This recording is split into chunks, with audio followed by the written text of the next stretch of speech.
Francis, I'm so glad we get to do this. It's great to have you here. Where does this podcast find you? Well, I'm sitting in my home office in Newton, Massachusetts, a suburb of the Beantown, Boston.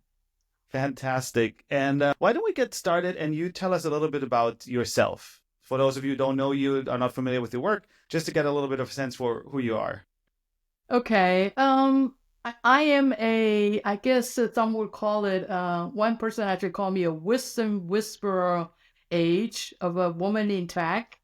I am a Asian Chinese, born in Taiwan, raised in Hong Kong, and came to the U.S. at tender age of 19, and met my husband, and ended up spending my entire life in the United States, including spending 30 plus years at the company called IBM. Some of the millennial and Gen Z may not know IBM, but it is the longest lasting technology company on the planet. And I have my very fulfilling career at IBM and retired, or I would like to say graduated in 2016, and started my own company, Francis West & Co., to continue the work that I did in IBM, which is really helping companies, nonprofits, and also startup to really operationalize what I call the digital inclusion, so every person can have access based on their personal preference and have a great user experience. That's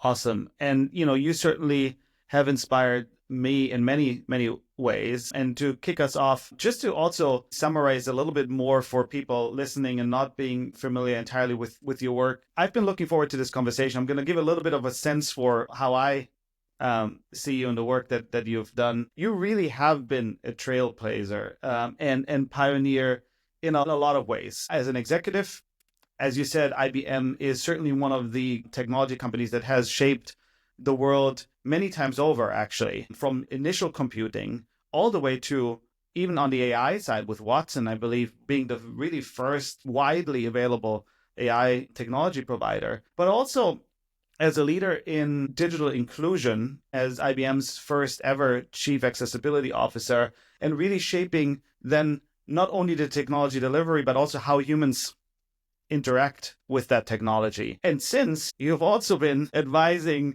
anywhere from the United Nations to Fortune 100 executives and companies, and that's a incredible body of work and impact already. And as you mentioned, what I love about the work that you do is that you focus on what you call human first. So maybe as we dive into the conversation, maybe we'll start there. What does human first mean to you in the context of all of this work that you've done and that you continue to do? Well, first, thank you, Bender, for the accolade. I am very proud of my journey at IBM. And like you said, it is the company that actually helped, put the people on the moon, and also build, for example, the Social Security system. And also, every day when you book your booking.com online, the American airline reservation system. So very big infrastructure projects. And then in the AI space, of course, some of the people might recall the Jeopardy game, where IBM Watson was pitted against the Jeopardy players. So that was like the first use case of AI. And so I was very fortunate to have that broad kind of a business background and experience. And when I got into accessibility and in IBM research, as you can imagine, research is all about the most advanced thinking and based on technology. But one thing that what I noticed is that the way that we looked at, technology, at least the people I work with, really focus on what I call the human first experience. And in the context of today, as you know, there's I would say anti-woke or anti-DEI talk. And a lot of times I think we forget the focus tends to be on the process of getting there versus the outcome. So when I think human first, that means that when we think about technology, let's think about not the identity or the label of individual, but what are the common things that human wants? So for example, we all want to have a delightful experience when we go online. We all want to pursue happiness, So there are things that are all human, can relate to each other. And then also each one of us is different. from each other. So can we use technology to actually understand and also respect the differences and then use the power of things like AI to augment our ability so we can be more productive, more happy? So that's what I mean by human first. Really put the human in the middle of all the technology innovation. I like that reminder, which especially in the current discussion where, it's so polarized and we get hung up on labels and that kind of distracts so much from, as you said, what the actual human consequence and the outcome is. And on the flip side, if we do that well, what you're describing, then there's a benefit for both human and business, right? And we'll get to that in a little bit. One of the things that I read in your book, which was really great to read from today's perspective, because the book came out in 2018, and it's called Authentic Inclusion for those who want to read it, which I would highly suggest. You write, from the smartphones in our pockets to the artificial intelligence being developed for nearly every purpose imaginable, it is hard to deny that technology is becoming a critical part of human existence. I believe that within the span of the next decade, any human job that can be codified has the potential to be replaced by artificial intelligence. Looking at it from today's perspective and the conversation that's happening all over the world, this is even more fascinating to read because you were, on this path and in this mindset for a long time, and obviously way before you wrote it all down in a book. I wanted to ask you, how do you assess and kind of evaluate the current moment that we're in, especially regarding the technological advancements, and then that's evolving at record speeds. But also, what does this mean for business? Because I already kind of touched on that a little bit, but what's your assessment? Where are we at? What does it mean for the world, businesses, and how we navigate it all? It's evolving so quickly. Like you mentioned, my book is called Authentic Inclusion Drives Disruptive Innovation. If you notice, authentic inclusion actually was trademarked because the shorthand is AI. So I always thought of that as we move into the artificial intelligence world, which is not escapable. I mean, it's here and it will progress at exponential speed from this point on, that we have to have authentic inclusion built into it. I mean, AI is everywhere. It affects how we work and how we play, how we socialize. I mean, we now have, AI tool that help us to become like next Leonardo da Vinci, right? I mean, this morning on the Wall Street Journal, a front page about Larry Ellison, how he's trying to use AI to create a food of the future. This is the agriculture, AI for agriculture, using sensors and everything in the island of Lanai. So everything we do, everything we live for is going to be impacted by AI. So I think any business is not engaging, or individual actually for that matter, which we can talk about later, is not engaging AI. I think you will be either missing out or be left out. Mm-hmm.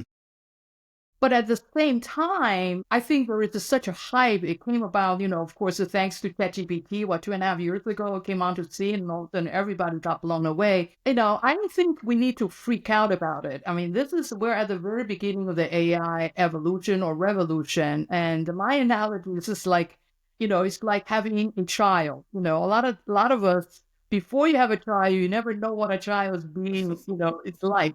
And all of a sudden, it came, and then you'll become parents, and you have this enormous responsibility. So the first month, 2 months, or a year or so, you're going to be freaking out. But at the same time, it's doable, right? It's doable if you have an ecosystem. It's doable if you listen to the elders, who has raised children. So I think there are ways approaching AI because AI is emulating humans. So we have to look for kind of input and also insight from humans, to manage this AI human integrated world of the future. There's so many really interesting things in what you just said. One that I would want to kind of pull out a little bit is, you spoke about how AI is emulating humans, how it's also inevitable that, we will live in an AI everything world. Now, I would love to get your take on, there's a very dominant narrative currently that's probably been kind of perpetuated by this hype cycle that we're in around this post-human era, basically. And there's this kind of underlying narrative of, well, it's going to happen that way, and it's, humans will be replaced everywhere. And I was wondering what your take is on how do you balance, using this technology that can do so much good for the betterment of the world, and also how our own sense of dignity and agency as humans plays into all of that. So to your point about parenting, the thing with parenting is typically that you grow through the challenge and that you have really the best intentions to graduate your child into the world to be a decent human. And I wonder what your take is on balancing those narratives and really focus on using this technology for good. I mean, I really think there's quite a parallel. And I think, could AI lead to a destruction of the world? Sure, there's always that possibility, but is it 1% or 50% or 80%? We don't know, right? And we're at the very beginning of this AI world.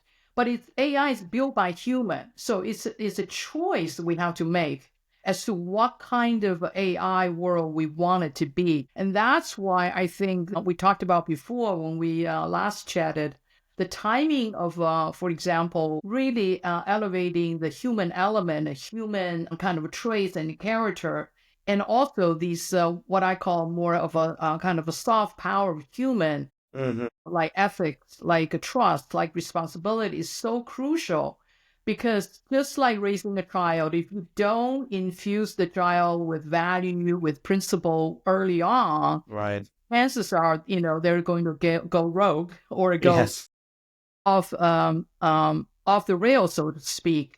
So it is a continuing responsibility of a human, and especially at this inception stage. We're still at the concept stage, as far as I'm concerned, with the technology of AI.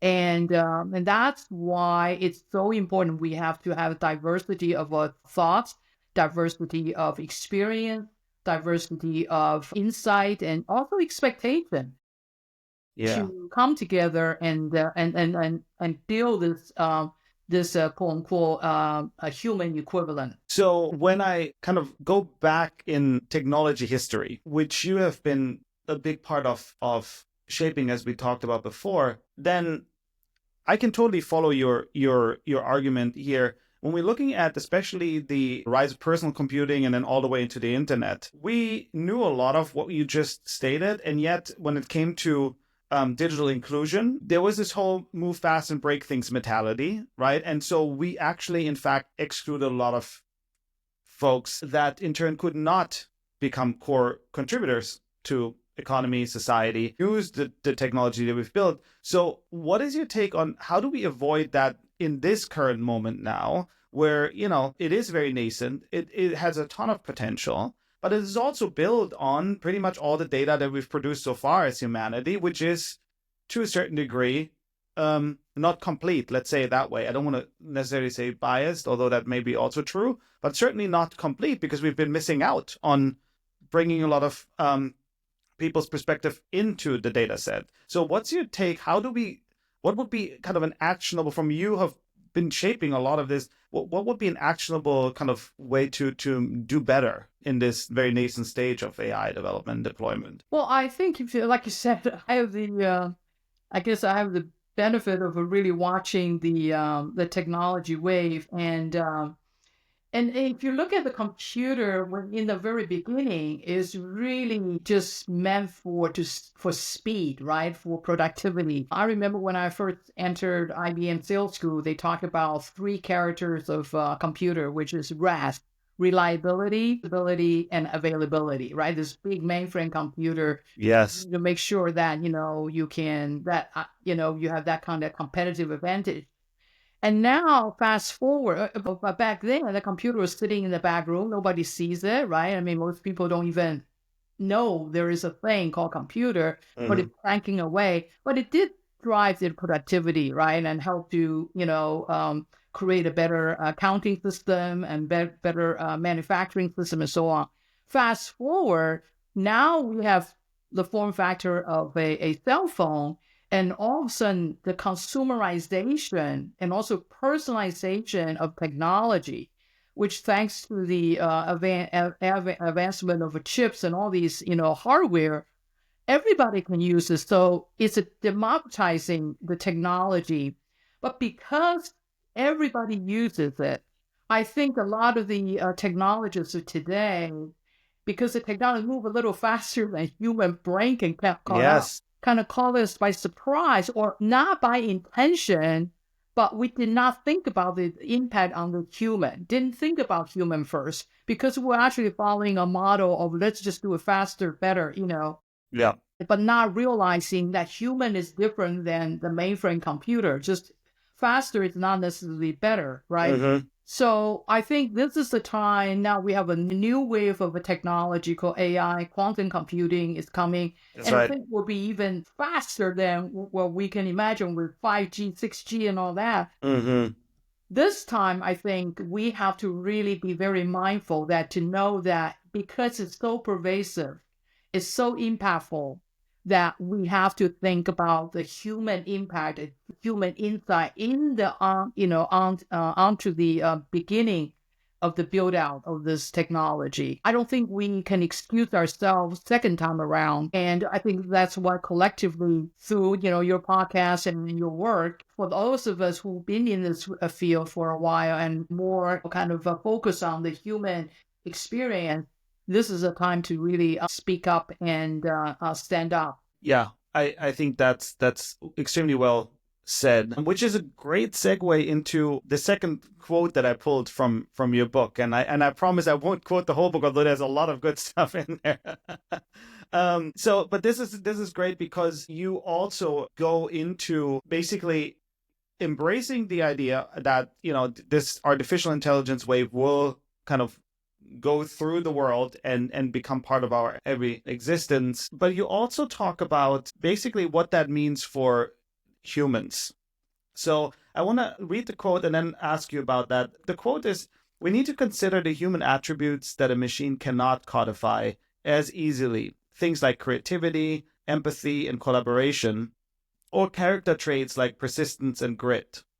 So what we consider to be soft skills are going to become some of the most critical proficiencies for managing technology, especially at the AI level." Tell me about that a little bit more in detail, because I've now heard this a few times coming up in different ways through these conversations. I would love to hear your thoughts on that a bit more kind of expanded. I think, like like I like we talked about before, AI is now being trained by human, right? And it's just digesting loads and loads of data. And it's very right now the process is somewhat binary, right? And but then it can do it real fast. Now with kind of neurologics and all that is beginning to think and beginning to anticipate, which is incredibly helpful, right? Can be a tool. I know I use AI every day now to help me to smooth out some of my my writing, and so I think those are the benefit of AI. But at the same time, I always are concerned. Like one of the difference of me is that I am an immigrant a person, so my English is not my first language. Yeah, that's the And my same for me. husband, on the other hand, always correct me. It's almost like the in the movie My Fair Lady, the rain in Spain. And then sometimes I like it. Sometimes I told him, I said, then if you make it perfect, it's not me, right? Right. So there is that balance of how do I stay authentic as myself, right? Mm-hmm. And then not being smooth over because ChatGPT is going to spit out probably Oxford level English composition, but then people would not be able to see that's really me. So I have to make that judgment call, and maybe is a bit of a chinklish, but I would Mm-hmm. really leave it like that because that's how I speak, and then that's who I am, right? So and having that, for example, that confidence to leave that kind of digital mark of myself, it's something that only human can have. And so it's a trait that not necessarily can be processed by logics or by chips, right? So I think for those of us who really will be is and also living in the world of AI, one has to be very intentional and conscious of what AI does for me and what I do for AI, and then be very mindful of how I can still be differentiating as an individual. And that's when the trait, like how do you codify a grit, right? Grit says that, you just keep trying because Mm-hmm. chances are AI is going to solve whatever question, once. But even in that, what I found is that now we have this new profession called prompt engineering, right? I mean, people ask questions. But what I found is that you got to be very persistent and almost to the Yes. level of having grit. Ask questions in like 10 trillion different ways, or even ask different AI machines, right? Whether it's a deep seek or whether Mm-hmm. it's PT or it's gem, because you get different kind of answers. So perhaps those human traits that still come in handy by if you have that grit or persistent kind of a personality, chances are you're going to dig deeper, and then in the end, the kind of collage of output from AI is going to be rendered superior, for example, to just a single prompt of a single AI. So I Mm-hmm. think there is still, actually not just still, I think there will always be opportunity for the individual with these personality trait that cannot be replaced by AI. There's actually two things in there that I thought were incredibly interesting to dig a little deeper into. One is, I also am not a native speaker, so I can very much so relate to that, and embracing the fact was certainly not necessarily always easy, but I also I think I landed in the same place as you and say, well, that's just what makes, me me. And even more so, I think in the AI era where, it is so easy to create something that reads perfect, sounds perfect. One of the main reasons I decided to do this as a podcast rather than written interviews or some other format was that I think there's something really important about the artifact of a human to human conversation, right? Going back to the very beginning where you talked about human first, at the end of the day, we're not building technology for technology's sake, right? We're building it so that it can benefit humans. So I found that really interesting, the way you talked about that. And then the second point, which is also bringing me to my probably next question, is around these like creativity and critical thinking that you described, and using different tools and being able to determine what kind of outcome you want, if the quality of the outcome is actually something that you like, or if there's a so what I found really interesting there is when I compare that to the way we currently educate and train people, all the way from very early elementary schools to higher education, which I know you've been part of as well, then what's interesting is that those are at odds with each other, right? Because we basically built an education system based on the Industrial Revolution, which trained people to try and produce very consistent, predictable, repeatable results. And now we're saying, well, actually, we need to train people to be critical thinkers, have a strong value set and ethical principles, and the creative tools to come up with new ideas, all the time, because the machines will do the predictable stuff. What's your perspective and maybe even your vision for what this means, like in the way we train people and teach them, all the way from very young people to, managers that have to live and manage through this time now? Yeah, I mean, in my book, I have a phrase that, as artificial intelligence as AI gets more human, human needs to get more human, right? Mm, So that kind of speak to the point you are making. That is, I think we do need to really understand that as we enter this world of AI as a available tool anywhere, any place, anywhere, and that anything can be codified will be done by AI. mm-hmm. So, for example, basic accounting, basic engineering, even, in the healthcare, profession, like um, radiology, Yeah, scans, right? the but then so you can assume that's going to be done by AI.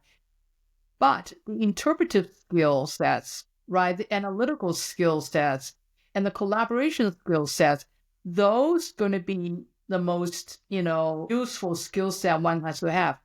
But that doesn't mean that you don't need to have the foundational skill of reading, writing, arithmetic, right? Mm-hmm. Because I now have, I'm proud, but sometimes I'm a little shy to say that I have grandchildren. When I watch them learn, and I came through an education system that's very strict, Mm-hmm. very much exam kind of based education system. And as harsh as it was, and as there's a lot of criticism against that, but I felt like it gave me a foundational knowledge of how things work, in the world, whether it's literature, whether it's mathematics or whatever. But because of that, I can build on other skill sets, analytical skill sets on top of that. So I think, but the creativity definitely is something that has to be nurtured. Some Mm. people are just like left brain, right brain, learner, visual learner versus audio learner. We are all different. So I think as we enter this, there'll be so many tools available. Each one of us will have the benefit of knowing what style or your personal preference that you are, and then understand that how you can use these tools that are out there to supplement or augment your, call it, deficiencies Mm-hmm. or weakness, and to me that's actually is the purpose of the technology, right? And you and I both kind of spend quite a bit of time in this world of digital accessibility. Mm-hmm. A lot of times people relate, I mean, the foundational kind of interpretation is that accessibility is for people with disabilities, but we talked about from day one, I didn't think that way. I thought, wow, this is a technology augmenting the different sets of circumstances. This Right. can be a situation with disabled. So why put the label on disability when this is actually a best use case of technology enabling human beings? That's why, I decided to, even in my second life or third chapter, to major in this, because to me, I just don't see any other way, especially knowing where the technology is going. So I want Right. to be there. I want the technology to help humanity, not the other way around. Yeah. Yeah, absolutely. And as you said, I think we have now plenty of actual proof points and data points that approaching technology, be that accessibility or technology deployment as a whole, with that understanding of it's augmenting human abilities, it's filling in gaps where, situationally, temporarily, we might not have full access to certain abilities. We have enough proof points that is in fact benefiting everyone in plenty of different situations. What's interesting to me is everything you described on, the education system and what skills we're looking for. I'm really fascinated by what that means for managers. We've both managed at scale large organizations, and one of the big challenges is always when you manage through big transformations, be that initial personal computing and computing into the workplace, the internet, the mobile revolution, all of those. And now we're in probably one of the biggest, maybe even the biggest revolution that they've lived through technology wise. I know you also have spent quite some time teaching. I remember you worked with and taught at Sloan Management, the Sloan Management School. So how do you see the managing through this change, and how do we build organizations that are human first,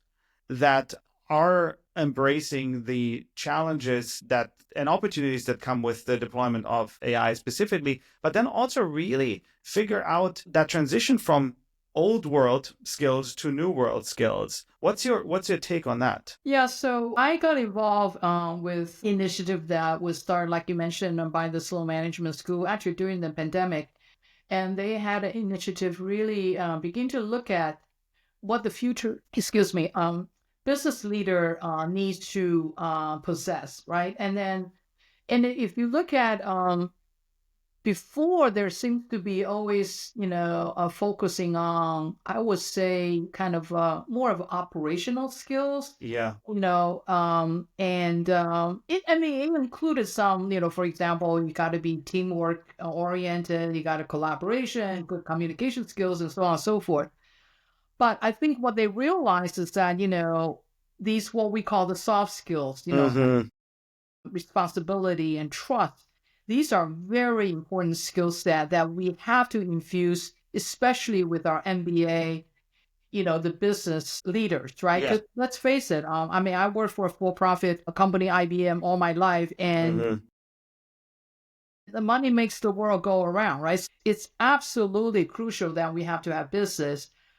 At the same time, I think the business has to think about their, it's not just a corporate responsibility, but it's an understanding what the purpose of the company is. So that's why we started having these kind of summits to talk about how the ethical leadership Mm-hmm. means and how it tells. I also feel like the leadership you talked about, management, is if you're in the technology area, a lot of times I feel like we have not educated our technologists, computer scientists, engineers enough about leadership. It seems like that leadership curriculum is reserved for the business, Yes. students, but not for, it should be the other way around as far as I'm concerned, because the world is run by technology. I mean, Mm-hmm. enabled by technology. So especially each one of us, very soon, we will have AI as our agent, or we will have robot at our disposal. So it's almost like you will be managing a cadre of real people and virtual artifacts, right? So when you are managing, the thinking is very different when you're just an independent Yeah. contributors. So there are certain traits that I have when I talked about this leadership kind of a transformation. I talked about L. The first L is you have to learn, have to be a good listener. Abraham Lincoln is probably the most revered and respected president of the United States, and if you look at one of the key attributes that he's been kind of related to or been credited for is his ability to listen. Mm-hmm. Listen to diverse opinions and always with a smile on his face. So the first L is to listen. And second is to learn, really have the desire to learn every day. Yesterday's knowledge is not necessarily good for tomorrow. So you got Mm-hmm. to constantly learning. And then it's to have a lived experience. I think we talked about, this podcast, the fact that you and I are, even though we're not in the same room, but we are looking at each other and communicating. And there is that lived experience that is so crucial because it's hard to approximate anybody else's. The ideal case is that you actually lived, So I lived, like I say, United States. When I first came here, I lived with a professor, a Jewish professor family. So I learned how to make blintzes, celebrate Passover and Hanukkah. Mm-hmm. Learned so much about their culture and actually kind of inform my way of thinking and relating to other people with a different cultural background. If you have done all those things, then you earn the right to lead, right? Mm. L is to lead. But then you always have to be very mindful. Are you cheerleading or are you leading? I think Yes. in today's world, a lot of times, because of proliferation of information and the social media, a lot of us are on the sideline cheerleading, but we're not Mm-hmm. in the trenches and leading with Yes. action. So those are what I think is going to be a necessary skills of the future, so to speak. Yeah. That's great. And especially, I mean, to your point about you have to be in the trenches. You have to be, essentially leading from the front and being with the people that you lead. I think especially in times of transformation is so critical. And as you were talking through the four L's, which I think are fantastic, I envisioned them in my mind as a circle. Like it's a loop, right? Because once you get to the leading, you still need to do all of this all the time. Yeah, it's a continuous loop. Yeah, That's right, right. which is really really fantastic and a great visual for my own you know mind to keep remembering. I know focused a lot on ethical leadership and teaching that, and we already touched on a good bit of that. The one thing that I found extremely fascinating from one of our last conversations was your ability and the skills that you've built about around really doing long-term envisioning and research of what the future will look like, but then also, and it stuck with me very clearly, being really business minded in the execution. And a phrase that I wrote down from one of this conversation was that you said, "I'm not interested in popcorn innovation." So you need to tell me and us a little bit more about that term, but also I think more concretely, I'm really interested in how do you balance that, especially in this time now where I think you're right. We need to look a little bit further ahead, try to anticipate unintended consequences, and then we need to go back to work and we need to make sure that we're actually delivering both value for the business, but also value for the humans that we're actually building for. Tell me a little bit about popcorn innovation and also how do we lead, in that kind of tension space. Yeah, the popcorn innovation that came about when I saw, for example, right now in AI, there's just tons of money coming in, right? Everybody is just like back in the .com. Everybody will put out a shingle with a web, URL with a .com. Now it's like everybody is .ai. So, and I guess there is the phrases like, but a lot of times these are very enthusiastic young people, tend to be young people, even though there is a study, I think, the innovation that actually succeeded, the average age is like 40 something, versus the 20 something fresh out of, kind of a grad school kind of a thing. But so it's like you could have big ideas, I mean, we actually, and I've been through a lot of these, what do you call those, a hackathon, or to, Yep. so these are very big idea, but a lot of time it really not really have been tested in terms of the rest of the execution, right? Mm, So there is, I guess there is a phrase that's like that if you have the vision, but then you don't have the execution action, it's just a dream, right? right. Yes. And then a lot of people like have all these, very, productivity driven. So it's a lot of action, but then you say, who is going to use it for? Yeah, they couldn't explain the vision. Mm. So the action without a vision is just a lot of to-dos, right? Hmm. And then it's only action with vision that coming together, you can really potentially change the world and be transformative. So I mean, I watch a lot of the young people with big ideas, but that really go through the kind of rigorous testing of themselves and also the market. Right. When you are in a kind of a research arena like I was in IBM, which is the privately funded research, so the every dollar you spend, it come out of the profit, of Right. IBM. So you have to be very mindful. That's not to say you shouldn't be thinking big, right? I mean, that's why we talked about the exploratory research that sometimes takes 20 years.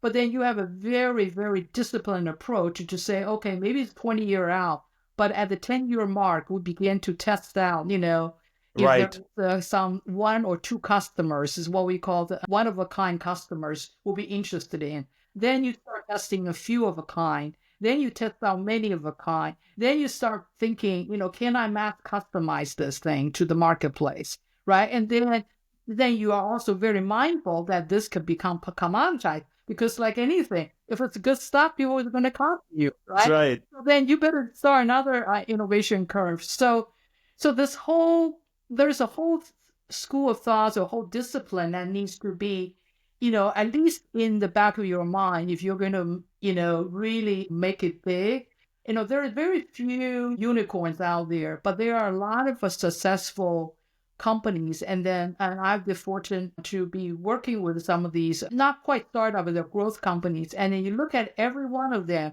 the CEOs have that kind of mentality. They keep an eye out on their vision, but then at the same time, they apply the discipline. Hmm. Obviously, it depends on the size of your company, but you could be just a 3 or 2 man shop. You still need to have that kind of ethos, I think, in your business thinking as part of your business acumen. Yeah.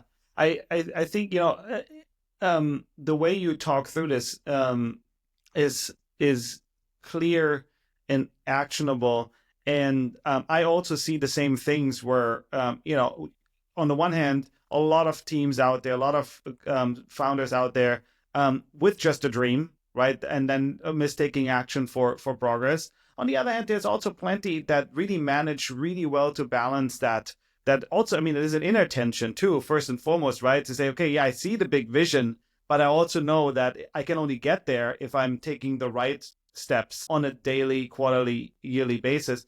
Did it help you at all in all of the impact that you've had and the progress you've made, both actually as an executive, but also now in advising, that you had through your sales experience, that constant touch point with the market? Because you briefly mentioned it. So I wanted to see kind of if that is something that, that critical to kind of keep you in check or keep you balanced.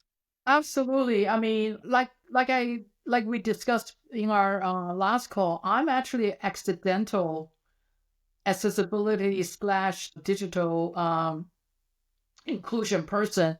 My first 25 years in IBM was in what do you call the mainstream sales and marketing role, right? Quota bearing and have to have contract, customer facing. And one of the probably the highlight was in the early 90s. I actually went on a 3-year assignment to help IBM open up the financial services sector. And my team actually helped build the China payment system, which is the Federal Reserve equivalent interbank clearance system. And we also built the back office Shanghai Stock Exchange clearance and settlement system. So, so you are always, as a sales and marketing person, you are always measured by outcome, right? I mean, what are you delivering? And having pipeline is not good enough. It's just having money transacted before December 31st. So that kind of a go-to-market mindset, it is always in play. And also, what's your routes to market? I mean, people talk about routes to market, especially in the startup world. But routes to market says, sometimes you don't have the capacity to sell yourself. So maybe you will sell it through an agent. Maybe you sell through a partner. So there's a whole, idea of creating an ecosystem, that can actually amplify your presence or your visibility is some of the things that I try to, inform the young, CEOs to say, don't think that you're the only company, can do it. You need to think about a broader ecosystem kind of a thinking. And they can start with just one partner, So having that sales and marketing background really grounds in helping companies and individual in this accessibility world, because a lot of times most of the entrepreneurs in this space came from either personal experience or advocacy background. So some of the business, exposure is not as strong. So I think it's actually very important that we help the human first business. At the same time, the business people, like I decided to stay in this field because I learned so much, from them, from the human first business. So part of my motivation is that how can I help to integrate or help to translate in some cases, the conversation, because at times we do tend to talk past each other. The business people think that the minute you start talking about human first, you're just like a tree hugging, Yep. progressive, But then the people who are on the advocacy side, the minute the business say no because the priority is not high, they get very offended and takes it very personal. But it's like you can't. You just have to brush it off, put your helmet on, and go back at it again. So that's actually sales. That's right. Sales begins when the customer says no. That's right. I love that phrase. That's fantastic. Not heard that before. I can't let you go, although we're already at time, before asking you, because I know you've been working with the United Nations and other institutions that really kind of have a global perspective on the future.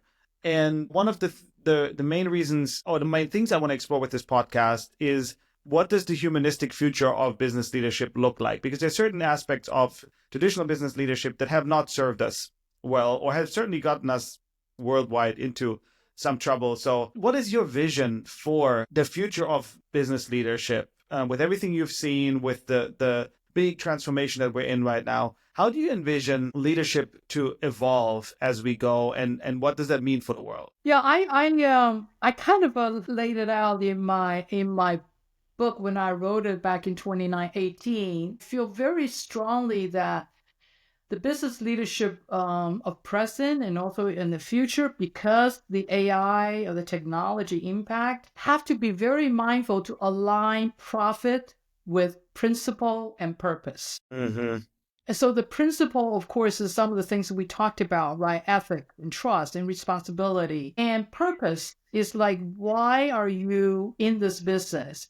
And then the purpose, not just for profit, but for your people. The people could be employee, your supplier, and your customer, right?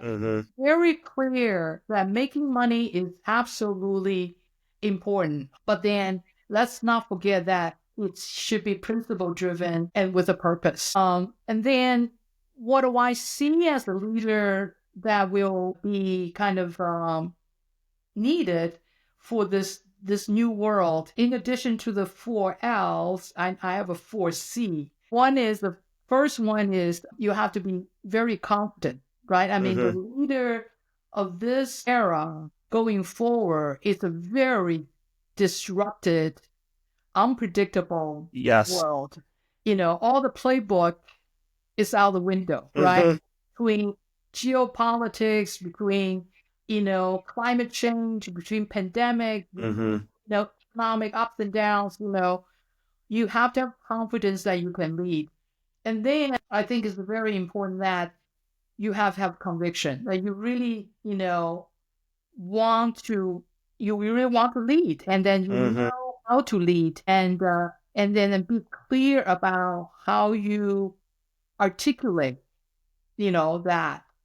And then you need to really have a way of communicating, right? Having the strong communication skills, and then be able to really work with people. And then curiosity. You have to be very curious. I mean, technology like AI, like quantum, is something that you have to want to learn. Yes. And not be sitting on your laurels and then thinking what you have gone to school or your MBA or your PhD is going to be good for you. You've got to be very curious. Yeah. And that's my 4 C's. But I think I'm going to add one more, which is courage. I think I love that. Courage. We are at a point in the world, in the society, where a lot of us are being tested individually, or the company being tested of their integrity and what they stand for, their purpose and all that. I think the leader is going to have the courage at times to speak what she or he, believes in, and may not be the most, crowd-pleasing comment or position, but having that, courage is actually a needed trait in this particular turbulent time, both for technology and also for society. There couldn't be a better way to end this. Thank you so much for the time and all the insight. It's always a pleasure to talk to you. And I'm glad that we have one now on recording that people can listen to. Thank you for your time, and it's great. Well, you should probably do another one. Well, thank you for this opportunity. It's such a delightful conversation, and let's do another one when time permits. Fantastic. Thank you so much. Thank you. All right, that's a wrap for this week's show. Thank you for listening to Poets and Thinkers. If you like this episode, make sure you hit follow and subscribe to get the latest episodes wherever you listen to your podcast.